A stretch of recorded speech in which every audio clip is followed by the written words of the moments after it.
Welcome to GK and GS update. तो आज हम पढ़ने वाले हैं आरपीएफ कांस्टेबल एग्जाम 2025 के हिस्ट्री के इम्पोर्टेंट क्वेश्चंस। तो आज हम पार्ट वन में डिस्कस करेंगे हिस्ट्री के 50 क्वेश्चंस।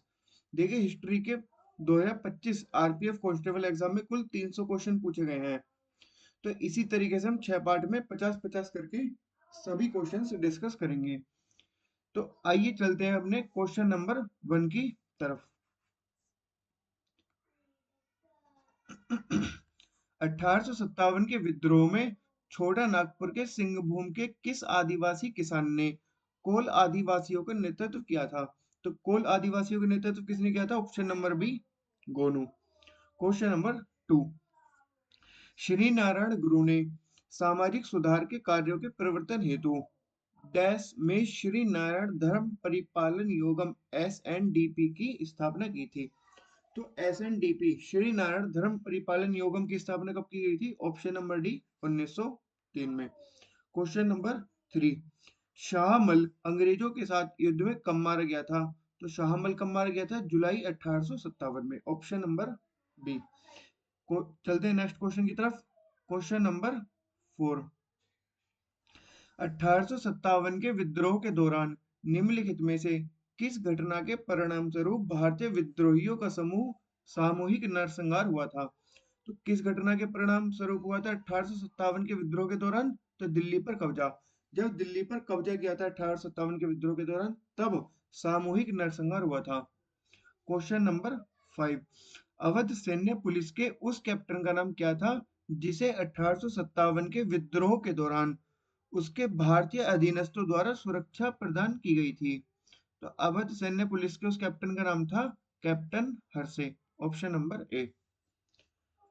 क्वेश्चन नंबर सिक्स, देवी निशुंभ शुंभदिनी मंदिर का निर्माण किसने करवाया था? तो ऑप्शन नंबर डी, विजाल्य ने। क्वेश्चन नंबर सेवन, पुस्तक religion and ideology of the rebels of 1857, religion and ideology of the rebels of 1857 किसके द्वारा लिखी गई है? तो ये लिखी गई है option number B, Iqbal Hussain. Clear है? तो चलते हैं नेक्स्ट क्वेश्चन की तरफ। क्वेश्चन नंबर एट, चिन्हट के प्रसिद्ध युद्ध में किस ब्रिटिश अधिकारी ने युद्ध लड़ा था? तो किस ब्रिटिश अधिकारी ने लड़ा था? तो option number C, Henry Lawrence. तो चिन्हट का युद्ध किसने लड़ा था? किस ब्रिटिश अधिकारी ने लड़ा था? Henry Lawrence. Question number nine, काव्य दर्श पुस्तक के रचयिता का नाम बताना है आपको। तो इसका आंसर क्या है? Option number D, Dandi. Question number 10, 1905 के भारतीय राष्ट्रीय कांग्रेस अधिवेशन कहाँ संपन्न हुआ था? तो वो हुआ था बनारस में। 1905 का भारतीय राष्ट्रीय कांग्रेस अधिवेशन का हुआ था बनारस में। चारों वेदों को उनके ब्राह्मण ग्रंथ सहित डैश भी कहा जाता है। तो चारों वेदों को क्या कहा जाता है? ब्राह्मण ग्रंथ सहित श्रुति। क्वेश्चन नंबर 12, 1857 विद्रोह के दौरान किसे 84 देश के मुखियाओं और किसानों को संगठित किया? 1857 के विद्रोह के दौरान किसने 84 देश के मुखियाओं और किसानों को संगठित किया था, जो रात में गांव-गांव जाकर लोगों से अंग्रेजों के विरुद्ध विद्रोह करने का आह्वान किया करते थे? तो किसने किया था? शाहमल ने। शाहमल ने। अभी हमने ऊपर क्वेश्चन पढ़ा था, तो उसे कब मारा गया था? 1857 में, जुलाई में, शाहमल को अंग्रेजों के द्वारा। Question number 13, sir Syed Ahmad Khan ने विज्ञान और विषय की अंग्रेजी पुस्तकों का उर्दू में अनुवाद करने के लिए किस साइंटिफिक सोसाइटी की स्थापना कब की थी? सर सैयद अहमद खान ने विज्ञान और अन्य विषयों की अंग्रेजी पुस्तकों को उर्दू में अनुवाद करने के लिए साइंटिफिक सोसाइटी की स्थापना कब की थी? तो वो की थी 1864 में। सर सैयद अहमद खान ने। किसने की थी? सर सैयद अहमद खान ने। Question number 14, general service and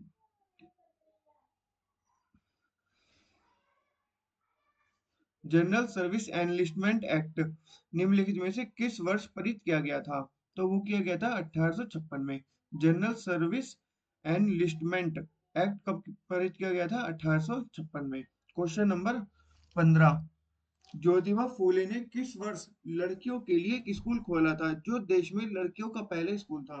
तो ज्योतिबा फूले द्वारा देश में लड़कियों का पहला स्कूल कब खोला गया था? तो ऑप्शन नंबर बी 1848 में। क्लियर है? क्वेश्चन नंबर 16 की तरफ चलते हैं। 1859 की पेंटिंग रिलीफ ऑफ लखनऊ का चित्रकार कौन था? तो रिलीफ ऑफ लखनऊ जो पेंटिंग है उनके चित्रकार थे थॉमस जॉन्स बाकर। Thomas Jones Barker. Question number 17, नरम दलवादियों की प्रतिनिधित्व के बिना कोई कराधान नहीं की मांग किस ऐतिहासिक आंदोलन से प्रेरित थी? तो अमेरिकी स्वतंत्रता संग्राम। नरम दलवादियों की प्रतिनिधित्व के बिना कोई कराधान नहीं, नरम दलवादियों के प्रतिनिधित्व के बिना कोई कराधान नहीं, ये क्या है? एक मांग है। तो ये किस ऐतिहासिक आंदोलन से संबंधित है? तो यह अमेरिकी स्वतंत्रता संग्राम से। क्वेश्चन नंबर 18, 1857 के विद्रोह के बाद डैश में इंग्लैंड की महारानी को भारत की महारानी की उपाधि दी गई थी। तो इंग्लैंड की महारानी को भारत की महारानी की उपाधि कब दी गई थी? 1877 में। करीब कितने साल बाद? 20 साल बाद। तो इस तरीके से याद कर लीजिए कि 1857 के विद्रोह के बाद, 1857 के विद्रोह के बाद 20 साल बाद तो वो भारत की महारानी की उपाधि दी गई। किसे? इंग्लैंड की रानी को। Question number 19, general service enlistment act कब पारित किया गया था? तो अभी हमने ऊपर पढ़ा था कब किया गया था? 1856 में।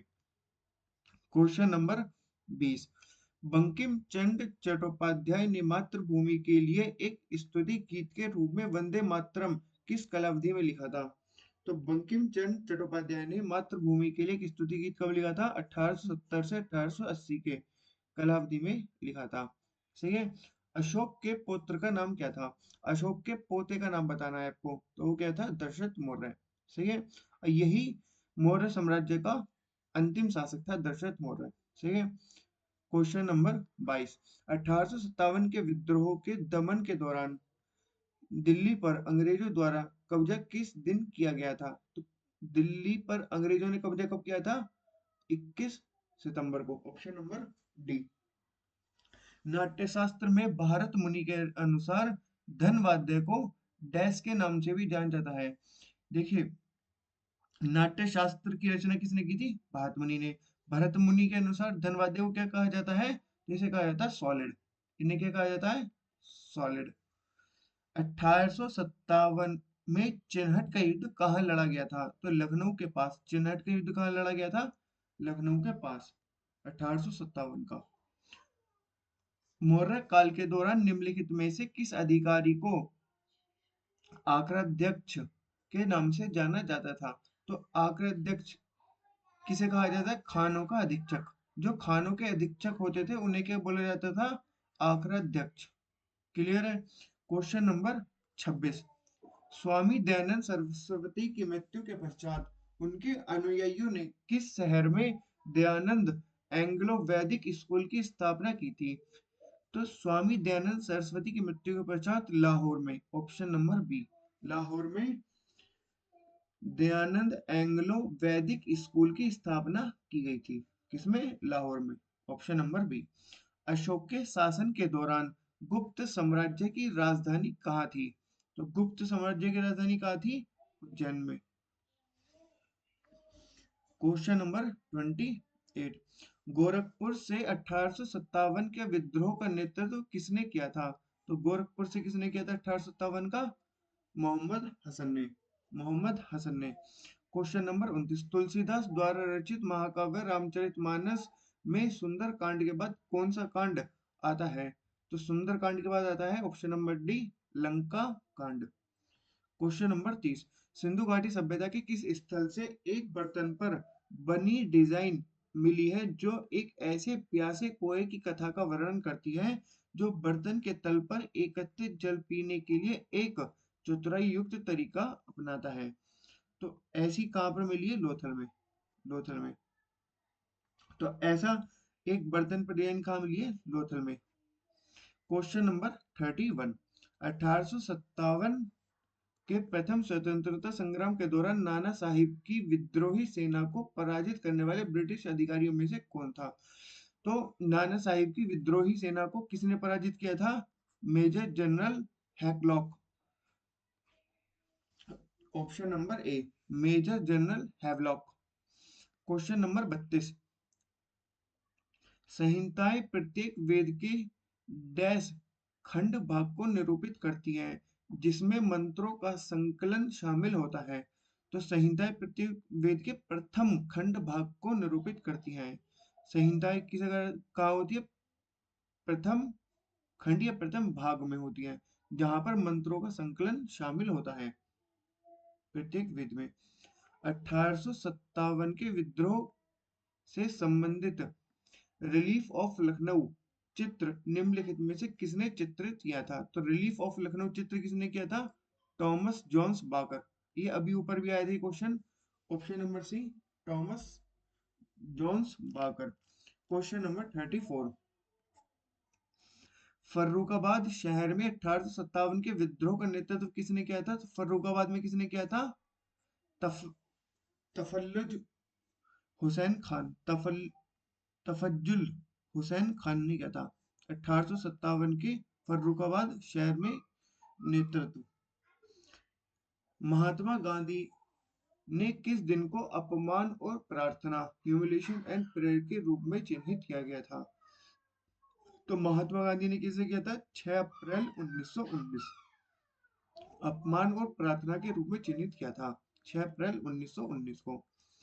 किस कालावधि में कांग्रेस हिंदू महासभा जैसे धार्मिक राष्ट्रवादी समूहों के साथ अधिक स्पष्ट रूप से जुड़ी गई थी? तो किस कालावधि में कांग्रेस हिंदू महासभा जैसे धार्मिक राष्ट्र समूहों के साथ और अधिक रूप से जुड़ गई थी? तो 1920 के दशक के मध्य। क्वेश्चन नंबर 37, गर्मपंथियों द्वारा उनकी आर्थिक नीति के संबंध में दिया गया मुख्य नारा क्या था? तो गर्मपंथियों ने कौन सा मुख्य नारा दिया था? स्वदेशी का नारा दिया था। क्वेश्चन नंबर 38, 1857 के भारतीय विद्रोह के बाद प्रतिक्रिया स्वरूप ब्रिटिशों ने क्या किया?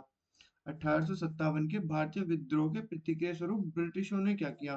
तो ब्रिटिशों ने क्या किया? सेना में समुदाय, जाति, जनजातीय और प्रांतीय निष्ठा को बढ़ावा देना।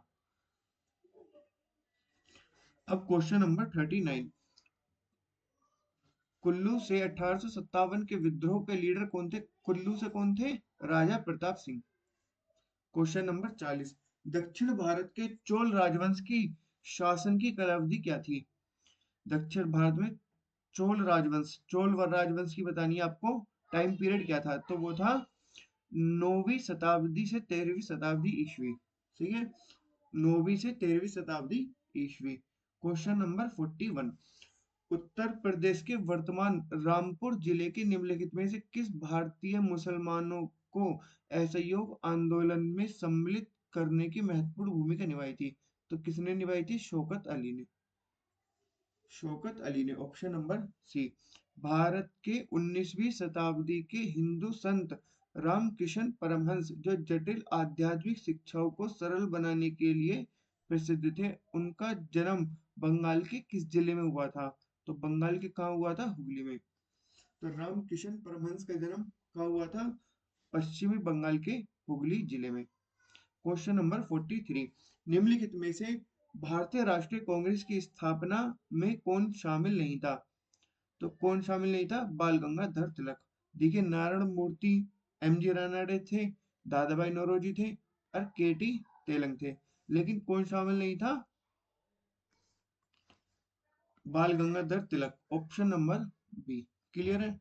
आगे बढ़ते हैं। क्वेश्चन नंबर 44, 1857 के विद्रोह के दौरान रेवाड़ी का नेतृत्व कौन कर रहे थे? रेवाड़ी का नेतृत्व किसने किया था? राव तुलाराम ने। Option number D, Rao Tularam ने। क्वेश्चन नंबर 45, संगम काल की निम्नलिखित साहित्यिक कृतियों में से किसको प्राचीनतम उत्तरजीवी तमिल महाकाव्य माना जाता है? तो संगम काल की किस कृति को प्राचीनतम उत्तरजीवी तमिल काव्य संग्रह माना जाता है? तो पाथी पाथिनेमिल्वक्कू को माना जाता है। क्वेश्चन नंबर 46, मौर्यकाल के दौरान केवल नकद भुगतान में किए जाने वाले कर को निम्नलिखित में से कौन सा विकल्प संदर्भित करता है? तो नकद भुगतान में किए जाने वाले कर को क्या कहते थे? हिरण्य। ऑप्शन नंबर सी हिरण्य। सैयद वंश का अंतिम शासक कौन था? तो सैयद वंश का अंतिम शासक था अलाउद्दीन शाह आलम शाह। अलाउद्दीन आलम शाह। तो सैयद वंश का अंतिम शासक था अलाउद्दीन आलम शाह। क्वेश्चन नंबर 48, किस घटना ने चरमपंथियों का अंग्रेजों के प्रति मोहभंग तीव्र कर दिया था? किस घटना ने चरमपंथियों का अंग्रेजों के प्रति मोहभंग किया था? तो 1905 के बंगाल विभाजन से। 1905 के बंगाल विभाजन ने। Question number 49, radio Bombay radio club द्वारा भारत में रेडियो प्रसारण किस वर्ष शुरू किया गया था? तो रेडियो क्लब ऑफ बॉम्बे द्वारा रेडियो का प्रसारण शुरू किया गया था 1923 में। ऑप्शन नंबर सी। अभिधम्म पीटक में कितनी पुस्तकें हैं? तो अभिधम्म पीटक में कितनी पुस्तकें? Option number D 7। Option number D 7। तो यहाँ पर हमारी top difficult question, top difficult 50 question complete होते हैं। तो पार्ट 2 में हम डिस्कस करेंगे 51 से लेकर 100 के जितने भी टॉप क्वेश्चंस आए हुए हैं वही। तो यदि आपको वीडियो अच्छी लगी हो please like and share. Thanks for watching. मिलते हैं नेक्स्ट वीडियो में।